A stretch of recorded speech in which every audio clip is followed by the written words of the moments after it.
Colin, thanks for coming on Analog Dialogue. It's great to have you. Great to be here. Yeah.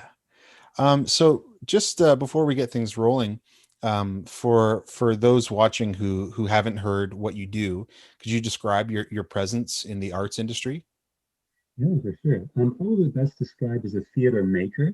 I've kind of worn every hat in the theater profession. I started out primarily as an actor who created a little bit of his own work. And as time went on, that evolved a bit. I've done a lot of directing, a lot of producing. I've been the artistic director of a couple of companies in the past. I've directed about, I think, 23 or 24 productions now. But 16 or 17 of those, I'd have to go back and check my own bio, but somewhere around that 16 or 17 have been original or adapted works of theater. So most of my content is very original or new content.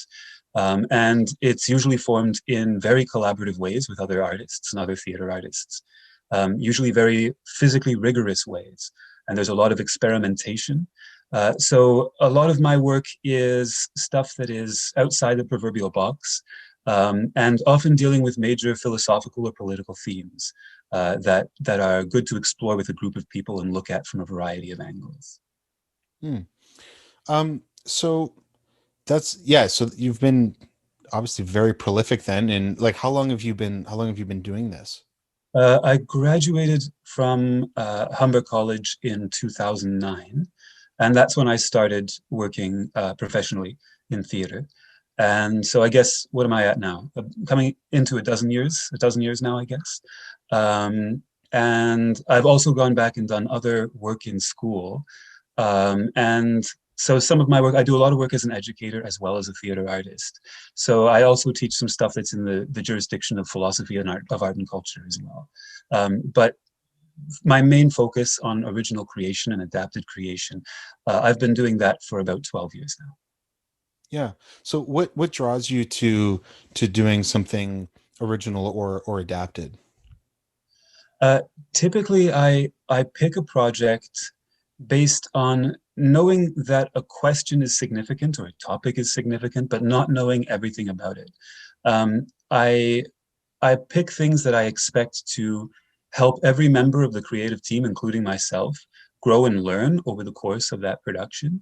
And that's kind of part of an overarching ethos to my work, which is that theater work is a form of uh, self-discovery and personal growth. Um, it's not a very top-down process in the way I work. It isn't like I, as a director, have a blueprint for how everything's going to go and I issue orders to other people. Instead, it's much more like I know what the right sparks are. I think it's just about impossible to know if a project is going to be successful in advance. I think anybody who says that they know if a project is going to work is bullshitting, right? That's publicity. Yeah. And the only thing that I know for sure is if a project is worth trying. That's the only thing I know for sure. Mm. And so I usually wait to pick a project until I'm like a kid jumping up and down to go to Disneyland about it. Like I have to be super excited about it. And then I bring it to other people and I say, do you want to jump in on this thing? And from there, we start jamming and collaborating. And it's usually a pretty wide ranging process. Um, in the schools, I will sometimes create a show in about a 6 month period, but in the industry, the fastest I create a show is usually about 10 or 11 months, and sometimes I'll take 2.5 years to create a show because it's a Mm. big exploration. It's not something that I have a preconceived notion of where it's going to go in advance. It's something that I know needs to be explored and needs to have a lot of different viewpoints involved in that exploration. And so what ends up getting presented at the end is a series of discoveries more than a personal manifesto or one person's vision. Um, and one of the results of that is that a lot of my work has tended to be, and especially since sometimes we've investigated some fairly depressing material, it tends to be freakishly relevant to the often the worst issues of the day, um, which might not sound like an uplifting pitch to come see my work, but uh, because it's not so often responsive. I don't usually see something happen in the world and then make a show about it. it's usually something that I already sense is going to be important, is something that we need to wrestle with going forward. So, for Mm-hmm. instance, in 2014, I started a piece, an adaptation of an ancient Greek classic, ancient Greek tragedy called the Bacchae, which is about polarization, two completely opposing forces wrestling with each other. And we were using that as a way to explore the polarization that was growing after 35 years of neoliberalism that we saw emerging in the world. We, at that time, were still in a world in which, you know, Canada was Stephen Harper versus Justin Trudeau, and it was more something that we saw building as opposed to something that had fully exploded yet. By the time the show was opening, we opened the day after Trump was inaugurated. So a totally different world had emerged. In fact, the show ends with an authoritarian king being torn to pieces by a mob of women. And we had people coming from the Women's March to come and see our show. And it was like surreal how on the pulse it was. And that tends to be a characteristic of my work. A lot of my plays have had that quality. Um, and it's because we know that something is significant when we start, but we don't know everything about it yet. We're working it out as we go along, and it usually ends up catching up to the the, the moment, to what's happening in that moment in the world, and usually that infiltrates the creation of the project as well. Yeah, that's fascinating because it would seem like starting a project that far in advance, whether it's as early as 10 or 11 months, or sorry, as little as 10 or 11 months up to 2 years, um, how much of a gamble it is to sort of maintain the relevancy of the project, right? Just with social and political issues constantly changing, Yeah.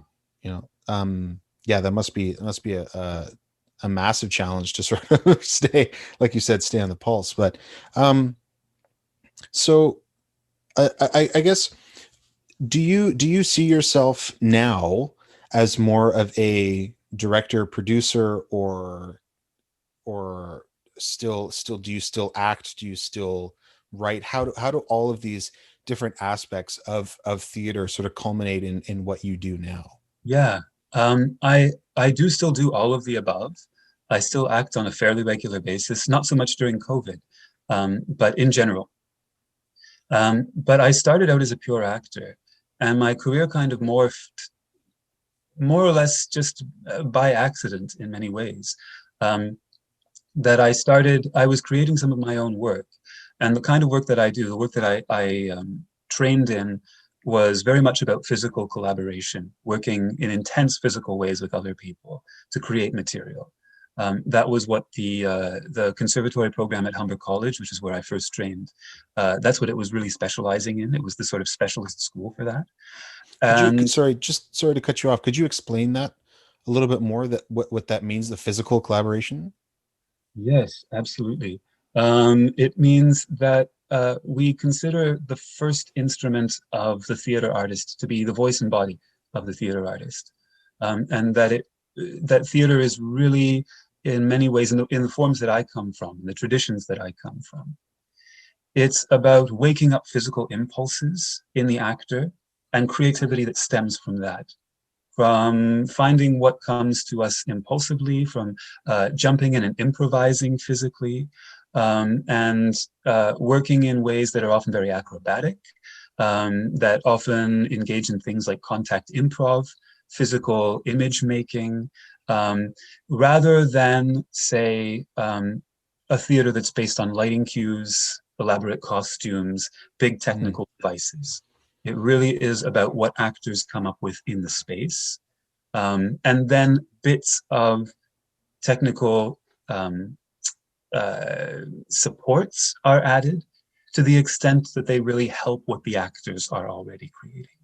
So Mm. rather than there being a big technical vision for a piece in which the actor tries to find their place and stand in the right spot and say their lines in the appropriate way, it's really all the technical elements are there to support the actors It's about what the live actors are creating amongst themselves and how they're communicating with their voices and their bodies with the live audience.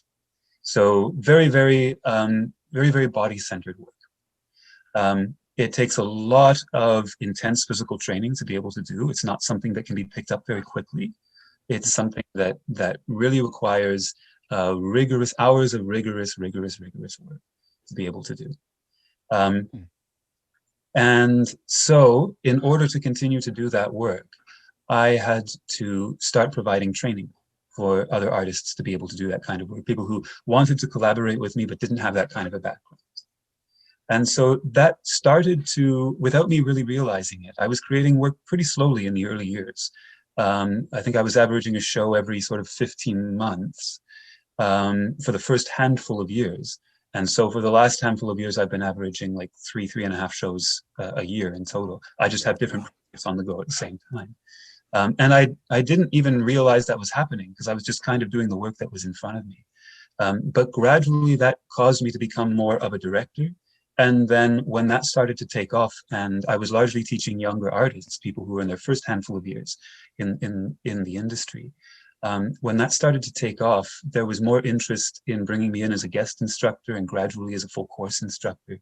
And so I became more of first a director, then an artistic director, an instructor.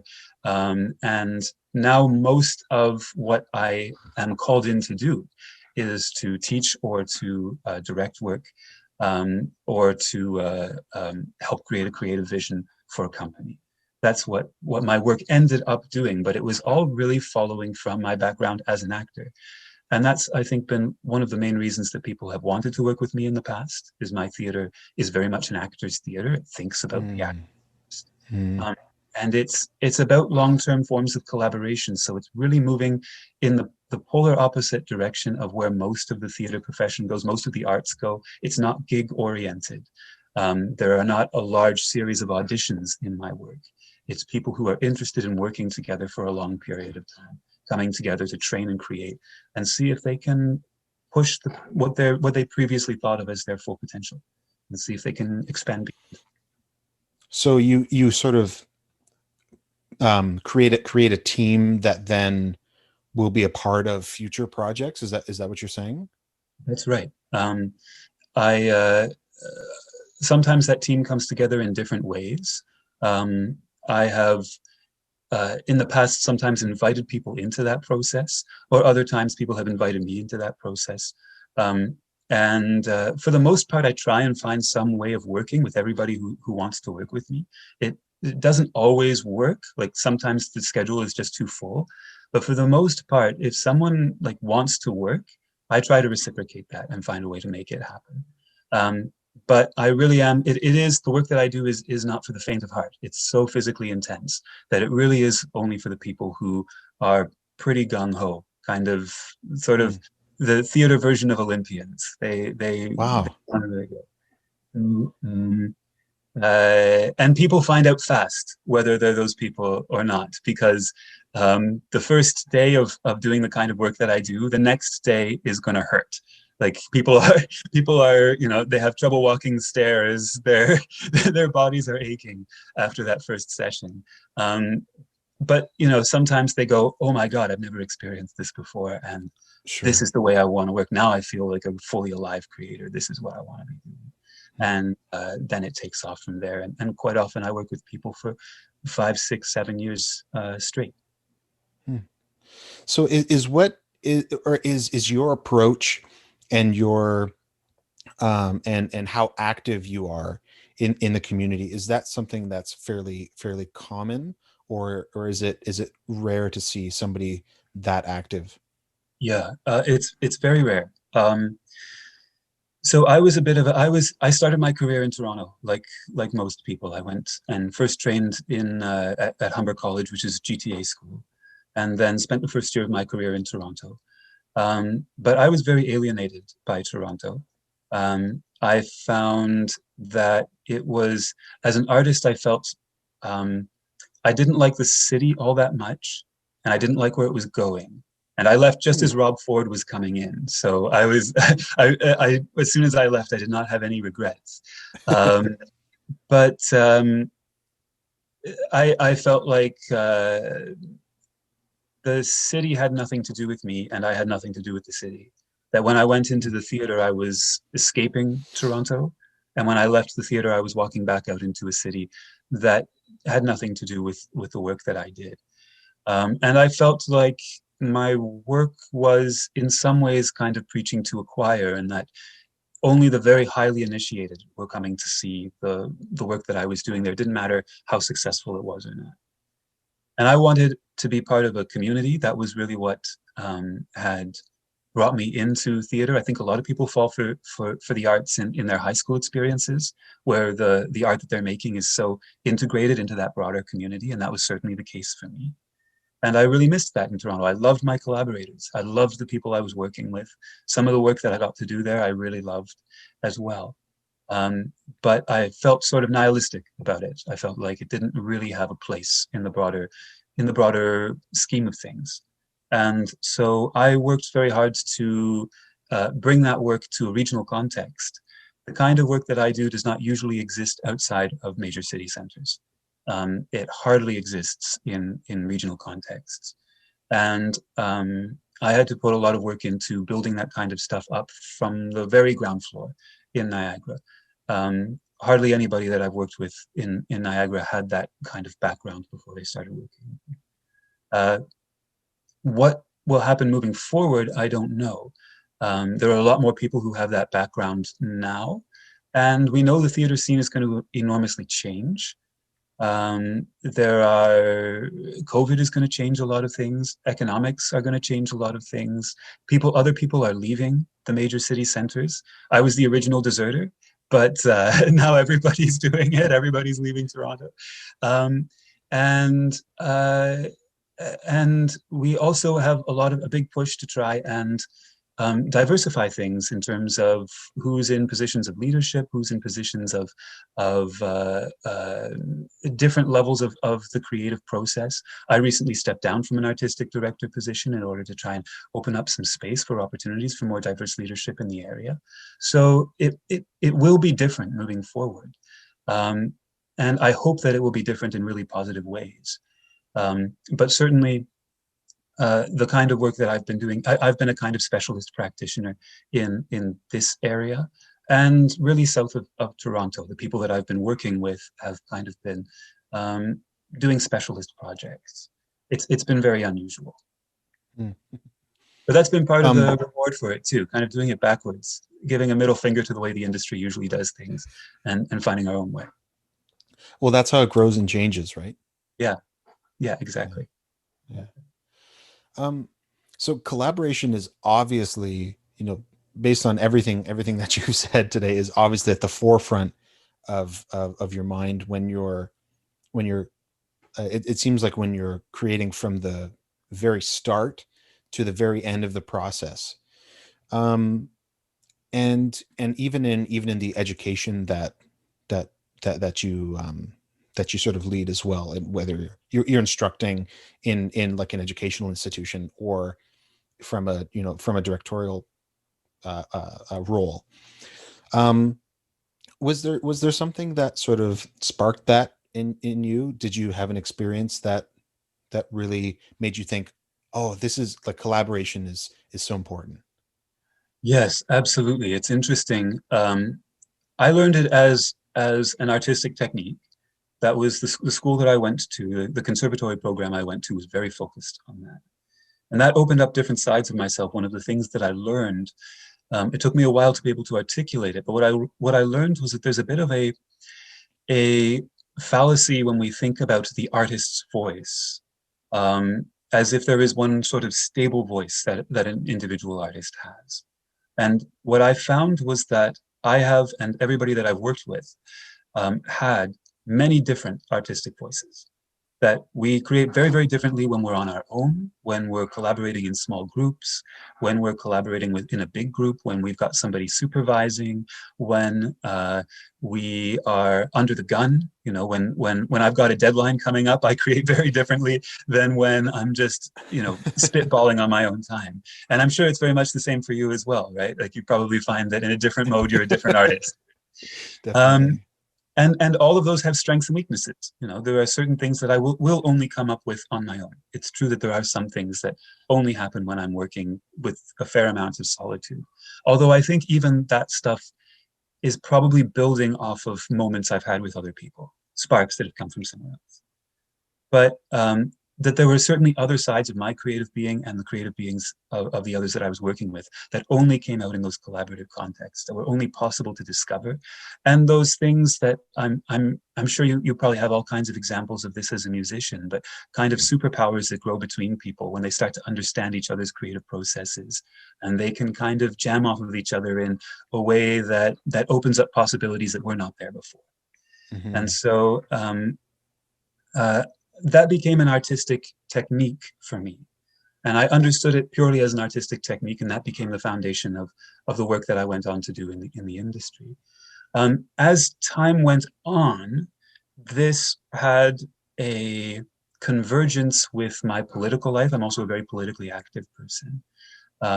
And my political life became very focused on democratic ways of organizing production, on things like worker-owned cooperatives and various kinds of cooperative enterprise. And what I learned was that the kind of work that I was doing was something that there were versions of among car mechanics, that it actually was not unique to theater artists. I thought it was just some weird artsy fartsy thing that only we knew about. But it turns out that these kinds of collaborative, highly democratic ways of working are common in all kinds of professions, and that there was a lot to learn from there, and that there was a lot of complicity there. And so over time, my artistic work and my political work came to really converge. They came to be highly intertwined. But that was something that happened quite serendipitously.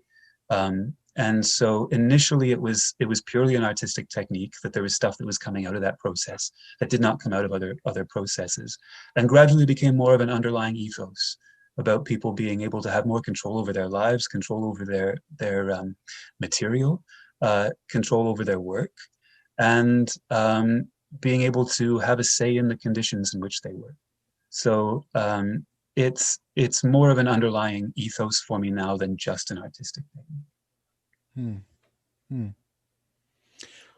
How does your personality, your individuality, and your sort of your beliefs and ethical beliefs influence the type of projects that you take on? I know we spoke about, there are obviously things that matter very much to you, and you sort of see them becoming relevant in the coming years, but what is it that sort of makes you gravitate towards an idea or a story or something? That's a great question. Sometimes they will be interests of mine, but I do try as best I can to come up with projects that will speak to the different members of the group that I'm working with. It's not always a perfect fit. Sometimes, like, one has a great instinct for a project and needs to find the people who are right for that project. But I do generally try to take into account the people that I'm working with, what their interests are, what the world is around them that affects them, that they're going to want to investigate. So the other people in the project do inform what that project is. It's and lately that's something that is, I have to do a lot of sort of brain leaping about that, because I collaborate with so many different groups now that I'm hired to do this work in different post-secondary institutions. So I jump from one group to the next, and I kind of have to figure out what each group is, where they're at, what they're interested in, what is important for them. So I will usually pitch a project to the group. I will usually start by saying, is this something that you want to move forward with? Rather than saying, here's the project, do you want to be a part of it? And usually, they say yes, but there have been times where I've adjusted a project. And I will do that. I will sometimes adjust what the project is according to a different direction that the group is interested in. And that keeps me on my toes as well. And it keeps me trying to keep challenging my own preconceived notions. And a kind of underlying principle that I have to my work is to always be looking for a reason to throw out the idea that I have. Because if I can throw out the idea that I have, it means something else has come up that's better. And so not to get too precious about the ideas that I have. If I'm hyper precious about the ideas that I have, then I'll miss the thing that was better. If I can come up with something better, then I get really excited about that. And so I try to be very open-minded about the challenges that get thrown to me by a group when they say they think a project needs to go in a different direction or they want to go and do a different project. I generally will try and take that on as an opportunity to get beyond my preconceived notions. And quite often, the best work comes out of that. Hmm. And what about audiences? Like, what about the sort of needs and wants of an audience? How does that influence what you do? Yeah, absolutely. Um, they kind of go hand in hand. The, the way that the work that I do operates is it's about a creative community within a community. And so there's the group inside of the broader society. And what that society needs to be wrestling at that moment is what's going to inform what that group thinks they need to do.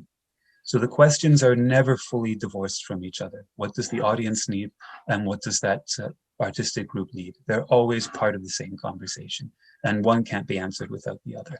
Absolutely. Right, right, yeah. How, if at all, do other disciplines of art affect what you do? Oh, tremendously, tremendously. Um, Music is a huge part of the work that I do. In fact, every session, every rehearsal for me begins. If I get to do my full process, it's a little bit, obviously, sometimes I get gigs where very confined restrictions as to what I can do. Um, and sometimes I'm brought in to just like lay out a floor pattern for how a show needs to run. And there's like, for instance, I directed a show for the Niagara Symphony once, and I think we had like 2.5 hours of rehearsal because it's a symphony there. You can't take forever. You can't pay that many people for that many hours. So so I had to really just use my technical skill set and roadmap out how that show was gonna run. But when I'm doing my full process, there's an hour at the start of every rehearsal that is mapped out just for training. And the group trains every single day, rigorously in terms of physical and vocal training. And a part of that is about singing together, singing songs with a lot of harmonies, improvising with sound together, and creating music, creating original music. Every show that I do with an ensemble will have original music in it. And so music is a huge part.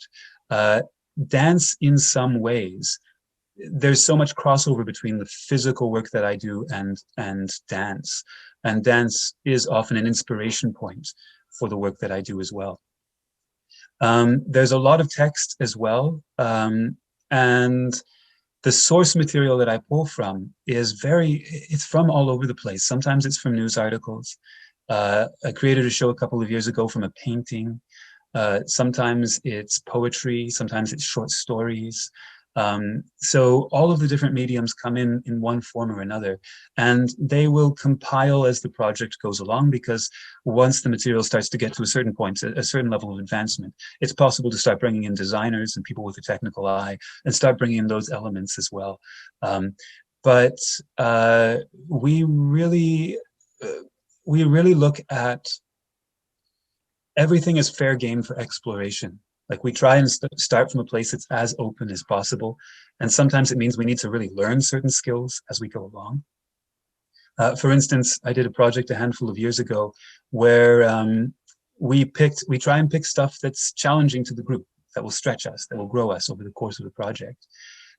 We realized that we will tend to lean on our physicality because we had built up a certain skill set with physicality. So we decided to see what would happen if we cut that out completely and created a show through soundscape alone. And we created a show that had one audience member at a time. The show was 8.5 minutes long, and the audience member was blindfolded throughout the show. And we introduced them to a way of being walked through the show with a blindfold on. Somebody would have a hand on their back and a hand in their other hand. And when they felt a little push on their back, that meant that they could walk forward. And they felt a squeeze on their hand, that meant that they were to stop. And in 8.5 minutes, we took them through this huge story in one room that took them through about a dozen different locations. And the whole thing was done to them in soundscape. and all the performers were just using their voices, just creating the whole thing out of their voices alone. And so we'll often look at one particular element of the creative being, one particular medium, one particular piece that maybe we would ordinarily neglect, and go, okay, what happens if we investigate this for a really long period of time? What do we start to find there? What does that uncover? So yes, there's no real, all of those other mediums inform the work, but more importantly, I guess it'd be better for me to articulate it as there not being a hard binary between one medium and another medium. That it's a very soft border there, and we're always permeating that border. We're always looking at what starts to go into this other avenue that normally we wouldn't expect, we wouldn't explore, because we're actors, we speak lines or something like that. Let's venture into music, let's venture into dance, let's venture into poetry, see what we find. Yeah. So with so many influences, and being able to pull from, different disciplines, or from different, pre-existing stories, how do you maintain originality? That's very easy. That's tremendously easy, um, because of the different voices that are in the project. It's impossible Mm, not to maintain originality. Um, in every project that I do, everybody in the creative team undertakes individual creation projects, projects with partners or small groups, projects with the whole group, projects with a director, and projects without a director.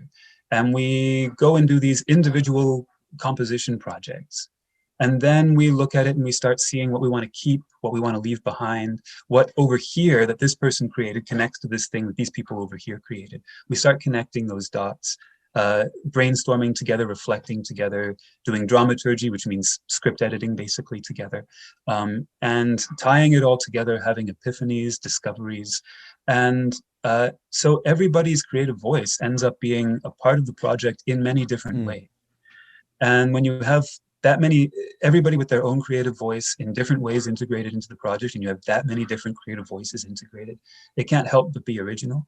And that's part of the appeal of that work. It's not just seeing something that is measured in terms of good or bad, but is also irreplaceable, that a different creative team would not have come up with the same material, that only those people there would create that particular show. It belongs utterly uniquely to that group. Um, and so I've never created a piece that wasn't um, enormously distinct from every other piece that I had ever worked on. mm. Um, with so you said earlier that you often work with like the same team for a series, for a series of projects, right? Um, how do you allow for other artists to sort of enter? I know you said you try to integrate other artists as well, but um, to get different voices, and to keep things fresh. Yeah. Do you sort of, I don't know if you set a timeline saying, we'll work together for at least a few years, but then after that, how does that, having a team for different projects, affect uh, uh, the creativity, and just diversity of what you do? Yeah, great question. Sometimes it's a question of bringing in guest artists. There always is a certain degree of attrition within a company, like somebody will move away and somebody else will have to be brought in. And one of the things that I found, I worked with the same physical ensemble for the better part of a decade. And one of the things that we found was that in the early days, it was very possible to replace people with others, because uh, they could catch up to us faster. And as we got along, it became more and more of a challenge, because you had people who had been training intensely together for 6 years. And when we looked at what it was going to take for somebody who had never done that kind of work before to be able to suddenly join that kind of a company, Mm, it was going to be very difficult. And these days, now I'm working with, a lot of my career was rooted on building up with emerging artists. And these days I'm working mostly with established artists, and not just with Niagara-based artists. So it's it has changed over time. And it is a challenge. It isn't always easy. Bringing in guest artists isn't so hard. But changing who's core to an ensemble is definitely hard. Because you have people who are making big commitments to each other. They know they're going to be working on a piece they might know they're going to be working on a piece together for 2 years. And it's not easy to make that commitment to a group for 2 years. Not everybody wants to do that. And it's not like it's 2 years of 9 to 5. It's like there's a workshop and then there's some time away, and then there's another workshop and then there's some time away, and people are going to go and work on different projects and have to take care of their own financial concerns and work maybe other jobs. A lot of people working in jobs that are not in the arts. And so there's a lot to accommodate. It isn't easy, unfortunately. So I wish I could say this is how it's done, but the truth is it has to be negotiated with the people who are involved. It just has to be worked through at an individual level with each member of a creative team, and there's no other way around it. It can be complicated, and it can sometimes require a lot of work around the project, not just work on the project. So when somebody asks you what you do, Yeah. what do you tell them? What if you had to give yourself a title, Yeah. what would it be? I guess I suppose I would go with theater maker. I think that's probably the best one. It describes the totality of what I do the most, I suppose. But the philosopher Richard Rorty said the question of where psychology ends and economics begins, where philosophy ends and sociology begins. That's a question for librarians, and they need to know. They need to figure out where to put the book so people can find it. But we're just doing the work that's in front of us. So I'll usually just say, whatever the person I'm talking to will most understand. Oh yeah, I'm an actor, I'm a director, whatever. I'm a teacher, yeah. Sure. And then I just get to work.